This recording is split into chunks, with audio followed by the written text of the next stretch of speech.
বাংলাদেশে আজকে নতুন করে মুক্তিযুদ্ধের ইতিহাস বলা শুরু হয়েছে। একটি দল বাংলাদেশ জামাত ইসলামী, যারা স্বাধীনতার বিরোধিতা করেছিল এই দেশের, তারা এখন মুক্তিযুদ্ধের ইতিহাস বর্ণনা করা শুরু করেছে।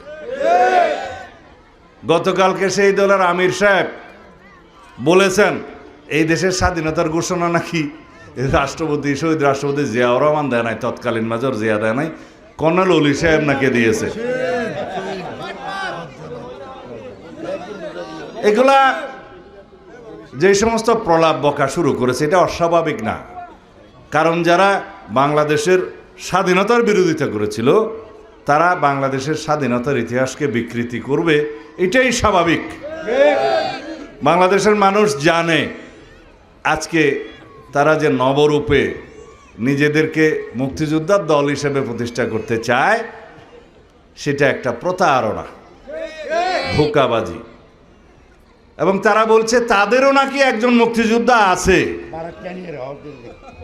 একজন মুক্তিযোদ্ধাকে তাদের জোটে যোগদান করিয়েছে এবং অন্য কথায় বলতে গেলে ভাড়া নিয়েছে বলে তারা সাইনবোর্ড দেখাচ্ছে তাদেরও একটা মুক্তিযোদ্ধা দল আছে, মুক্তিযোদ্ধা আছে। এবং সেই মুক্তিযোদ্ধাকে তারা বাংলাদেশের স্বাধীনতার ঘোষকও বানাচ্ছে। এদেশের মুক্তিযোদ্ধারা সেটা অবশ্যই মেনে নেবে না এবং তারা প্রতিবাদ জানাবে, আমি বিশ্বাস করি। এদেশের সকল জনগণ, দেশপ্রেমিক যারা স্বাধীনতার পক্ষের শক্তি, তারা প্রতিবাদ জানাবে, আমরা জানি। একটা রাজনৈতিক দলের একজন কর্মী হিসাবে আমাদের দায়িত্ব বাংলাদেশের স্বাধীনতার ইতিহাস নিয়ে যারা বিভ্রান্তি সৃষ্টি করতে চায়, মিথ্যা তথ্য দিতে চায়, স্বাধীনতার ইতিহাসকে যারা বিকৃত করতে চায়, তাদেরকে ধিক্কার জানানো, নিন্দা জানানো। আমি খুব শালীন ভাষায় সেই নিন্দাটা জানালাম, তীব্র প্রতিবাদও জানালাম দলের পক্ষ থেকে।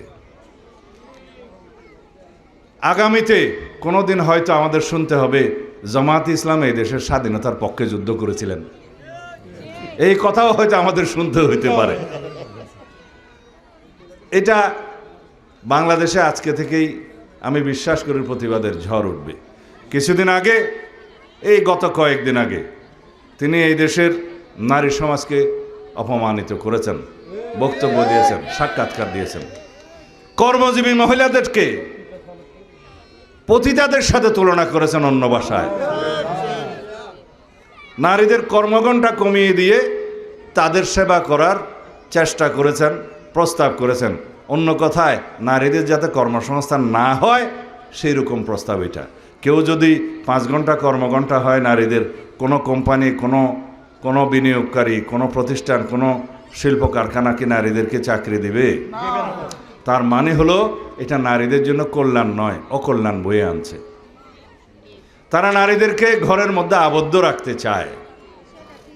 এদেশের নারী সমাজের অগ্রগতি চায় না, প্রগতি চায় না। তারা বাংলাদেশের আগামী জাতীয় সংসদ নির্বাচনে একজন নারীকেও প্রতিনিধিত্ব করার জন্য মনোনয়ন দেয় নাই। তাদের দ্বারা কিভাবে এই দেশের নারীর অগ্রগতি এবং প্রগতি হবে? আমরা এই দেশের সকল জনগণের অগ্রগতি চাই, প্রগতি চাই। বিশেষ করে আমাদের মা বোনদের জন্য আমরা রাষ্ট্রীয়ভাবে আমাদের যাতে তারা ক্ষমতায়ন হয় সেজন্য আমাদের প্রস্তাবনা আছে, কর্মসূচি আছে। আমরা নারীর ক্ষমতায়ন চাই, নারীর মর্যাদা বৃদ্ধি চাই এবং তাদের নিরাপত্তা নিশ্চিত করতে চাই। এটা আমাদের নীতি। এই দেশের সকল মানুষ, ধর্ম বর্ণ নির্বিশেষে, সকল ভাষাভাষী, সকল সংস্কৃতির মানুষ, সবাই মিলে আমাদের একটাই পরিচয়, সেটা বাংলাদেশি। এবং এই বাংলাদেশি পরিচয়ে এই জাতি ঐক্যবদ্ধ করেছিলেন শহীদ রাষ্ট্রপতি জিয়াউর রহমান। সে সকল মানুষকে ঐক্যবদ্ধ করে এদেশের সকল জনগণকে একই পরিচয়ে বাংলাদেশি হয়ে আমাদেরকে ঐক্যবদ্ধভাবে এই বাংলাদেশকে এগিয়ে নিয়ে যেতে হবে। এটাই আমাদের নীতি। আমাদের নীতি আছে, পরিকল্পনা আছে। পরিকল্পনার ভিত্তিতে আমরা কর্মসূচি গ্রহণ করেছি।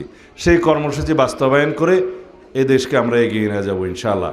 সেই জন্য আমার নেতা, আপনাদের নেতা, বাংলাদেশের গণমানুষের নেতা জনাব তারেক রহমান বলেছেন ওনার একটি পরিকল্পনা আছে। তিনি বলেছেন আই হ্যাভ এ প্ল্যান। সেই পরিকল্পনা এই দেশের মানুষের জন্য, এই দেশের জন্য।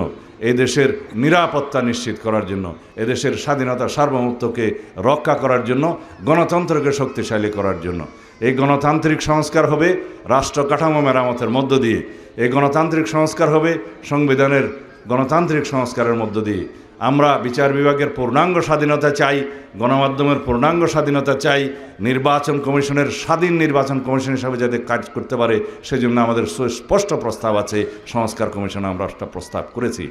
যদি তত্ত্বাবধায়ক সরকার প্রতিষ্ঠিত হয়, যা হয়ে গেছে ইতিমধ্যে, যেটা আমাদের আন্দোলন সংগ্রামের প্রধান একটা উদ্দেশ্য ছিল, তত্ত্বাবধায়ক সরকারের অধীনে নির্বাচন হবে আগামীতে, স্বাধীন নির্বাচন কমিশন সেই নির্বাচন পরিচালনা করবে, বিচার বিভাগ স্বাধীন থাকবে, গণমাধ্যম স্বাধীন থাকবে।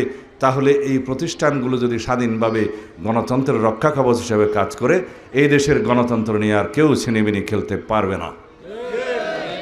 তাহলে আমাদের গণতান্ত্রিক অধিকার নিশ্চিত হবে, মানবাধিকার প্রতিষ্ঠা হবে। গণতান্ত্রিক অধিকার, মানবাধিকার এবং সার্বিক অধিকার, সমস্ত অধিকার আমরা বাস্তবায়ন করতে পারবো, প্রতিষ্ঠা করতে পারবো। তাহলেই পরে একটি শক্তিশালী বাংলাদেশ বিনির্মাণ হবে। যেই বাংলাদেশের স্বপ্ন আমাদের শহীদরা দেখেছিলেন, 24-এর ছাত্র গণ অভ্যুত্থানের শহীদের আকাঙ্ক্ষা অনুযায়ী, তাদের প্রত্যাশা অনুযায়ী, এদেশের গণমানুষের প্রত্যাশা অনুযায়ী আমরা একটা শক্তিশালী গণতান্ত্রিক রাষ্ট্র বিনির্মাণ করব ইনশাআল্লাহ। এই আমাদের প্রতিশ্রুতি, এই আমাদের অঙ্গীকার। বিএনপির প্রতিশ্রুতি দেয়, প্রতিশ্রুতি রক্ষা করে। ইনশাআল্লাহ আমরা সবাই অঙ্গীকারাবদ্ধ। আমরা সকল সংস্কার প্রস্তাব যেগুলো জুলাই জাতীয় সনদে উল্লেখিত আছে, স্বাক্ষরিত হয়েছে, সকল কিছু আমরা বাস্তবায়ন করব প্রতি অক্ষরে অক্ষরে।